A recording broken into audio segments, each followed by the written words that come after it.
सभी को नमस्कार। एक बार पुनः स्वागत है आपका हमारे YouTube चैनल पर। तो डियर स्टूडेंट, आज हम इस वीडियो में अध्ययन करने वाले हैं कक्षा 7 की पाठ्यपुस्तक सामाजिक विज्ञान की सामाजिक एवं राजनीतिक जीवन भाग 2। इसके जो अध्याय संख्या 6 है, संचार माध्यमों को समझना। इस पाठ का संपूर्ण सॉल्यूशन इस वीडियो के माध्यम से करने वाले हैं। तो डियर स्टूडेंट, वीडियो को शुरू करने से पहले अगर आप हमारे चैनल पर नए हैं, चैनल को सब्सक्राइब जरूर कीजिएगा। तो शुरू करते हैं। संचार माध्यमों को समझना के प्रश्न तथा उनके उत्तर देखते हैं। क्वेश्चन नंबर 1, प्रजातंत्र में संचार माध्यम किस प्रकार महत्वपूर्ण भूमिका निभाते हैं? तो बहुत ही अच्छा क्वेश्चन है। इसका जो आंसर है कि प्रजातंत्र में जो संचार के माध्यम हैं वो महत्वपूर्ण भूमिका निभाते हैं, क्योंकि इनसे हमें सरकार के कार्यों के बारे में जानकारी मिलती है। संचार माध्यम ही यह निश्चित करते हैं कि किन बातों पर जनता का ध्यान केंद्रित किया जाना है। इस प्रकार वे जनमत निर्माण का एक सशक्त माध्यम है। यह देश और विदेश से संबंधित अनेक मुद्दों तथा समस्याओं के बारे में लोगों को सूचित करता है।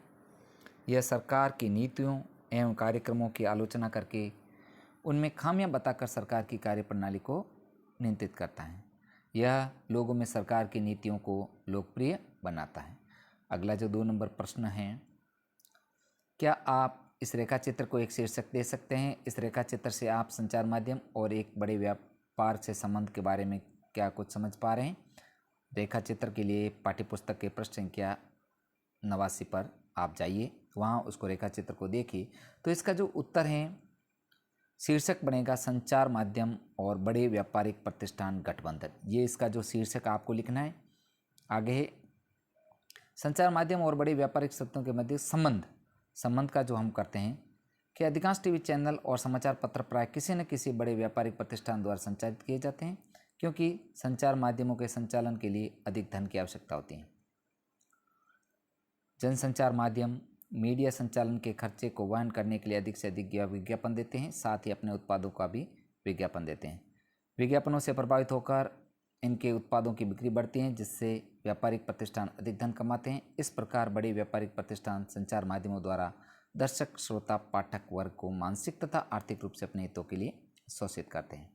नई योजना के बारे में लिखा गया। अगला जो 3 नंबर प्रश्न है, आप पढ़ चुके हैं कि संचार माध्यम किस प्रकार एजेंडा बनाते हैं, इनका प्रजातंत्र में क्या प्रभाव पड़ता है, अपने विचारों के पक्ष में उदाहरण दीजिए। तो उत्तर है 3 नंबर क्वेश्चन का कि संचार माध्यमों को लोकतंत्र का चौथा स्तंभ कहा जाता है। ध्यान रखने वाली चीज़ है, संचार माध्यम को लोकतंत्र का चौथा स्तंभ कहा जाता है। संचार माध्यम आम जनता के मुद्दों को एजेंडा के रूप में उनके सामने लाते हैं। इसके उदाहरण निम्नलिखित हैं। सबसे पहला उदाहरण है कि संचार माध्यमों ने कोका कोला पेय में कीटनाशकों के स्तर खतरे के स्तर से बढ़े हुए होने की ओर हमारा ध्यान आकर्षित किया। इन्होंने इसमें कीटनाशकों की अत्यधिक मात्रा में होने की रिपोर्ट प्रकाशित की। इन्होंने सरकार के दबाव के बावजूद दृढ़तापूर्वक घोषणा की कि कोका कोला पीना सुरक्षित नहीं है। बाद में जब सरकार ने इस पेय को सुरक्षित घोषित किया, तब संचार माध्यम ने इस तथ्य को प्रभावी ढंग से पेश किया। नेक्स्ट है दूसरा उदाहरण कि संचार माध्यमों ने चुनाव के समय सत्तारूढ़ दल के द्वारा प्रयोग किए गए सरकारी तंत्र के बारे में चुनाव आयोग को अवगत कराया। इस पर चुनाव आयोग ने इस बारे में तुरंत कार्रवाई की। नेक्स्ट है आगे 4 नंबर जो प्रश्न है, कक्षा परियोजना के रूप में समाचारों में से कोई एक शीर्षक चुनकर उस पर ध्यान केंद्रित कीजिए और अन्य समाचार पत्रों में से उससे संबंधित विवरण छांटिए। दूरदर्शन समाचार पत्र भी इस विवरण पर प्रकाशित सामग्री देखी। 2 समाचार पत्रों के विवरण की तुलना करके उसमें समानता और भिन्नता की रिपोर्ट लिखी। निम्नलिखित प्रश्न पूछना सहायक हो सकता है। तो इसके तहत क जो है क, ख, ग, घ, ये जो प्रश्न है कुछ इस रिपोर्ट के आधार पर कुछ प्रश्नों के उत्तर। तो यहाँ पर क है, इस लेख में क्या जानकारी दी जा रही है? तो इसका जो उत्तर बनेगा कि विद्यार्थियों को खुद के और किसी और के यहाँ के अखबार लाकर किसी शीर्षक को चुनना है और उत्तर जानने का प्रयत्न करना है। तो यहाँ पर खुद को और अखबार लाकर किसी शीर्षक को चुनना है। नेक्स्ट, इसका कौन सी जानकारी हमें छोड़ दी गई? तो इस लेख में सरकार द्वारा जारी की गई नई योजनाओं के बारे में लिखा गया है। इसका यह लेख किसके दृष्टिकोण को ध्यान में रखकर लिखा गया है? तो ग, ख, इसका जो इसमें यह जानकारी छोड़ दी गई कि यह योजना कैसे अपना सकते हैं। नेक्स्ट, अगला इसका ग का जो आंसर था कि यह लेख लड़कियों की पढ़ाई के दृष्टिकोण को ध्यान में रखकर लिखा गया ताकि सबको फायदा हो और सबके पास खबर पहुंचे। अगला घ का जो आंसर है, इसमें कुछ योजनाओं को पूर्ण रूप से नहीं लिखा गया और कुछ लड़कियां जो इस योजना का अंग नहीं बन सकती उनको छोड़ दिया गया।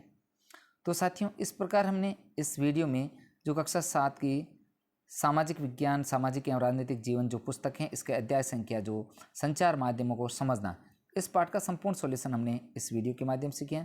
साथियों, आपको वीडियो कैसा लगा? वीडियो अगर अच्छा लगे तो वीडियो को लाइक जरूर कीजिए, जिससे हमें मोटिवेशन मिलता रहे। साथियों, मिलते हैं नए चैप्टर के साथ में। वीडियो देखने के लिए आपका दिल से धन्यवाद।